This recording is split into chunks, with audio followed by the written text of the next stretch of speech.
темата на оваа конференција се решивме да биде поопширна, да опфати нели повеќе теми од правото, од областа на политиката и така натаму, со цел да им дадеме можност на студентите да се вклучат во овие води, во истражувачките води, да продискутираат, да дават нови концепти, нови идеи, да изнаоѓаат нови решенија на проблеми и така натаму, бидејќи сите знаеме дека студентите од секогаш биле стожерот и двигателот на едно современо општество и од секогаш нели ги доаѓале со тие нови идеи. Денес конкретно на оваа втора студентска конференција, значи предвидени се 3 сесии, односно имаме пријавено околу 24 учесници што доаѓаат од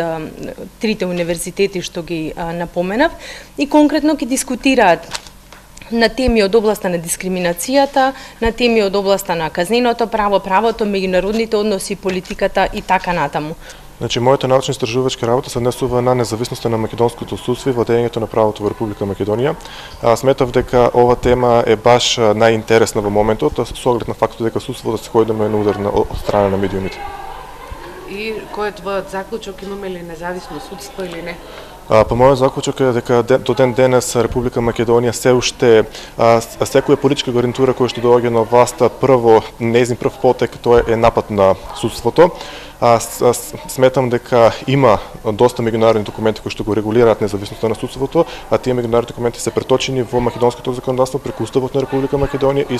соодветна законската легислатива, но сметам дека самиот судски совет треба да врши надзор над судовите и да ги отргне судовите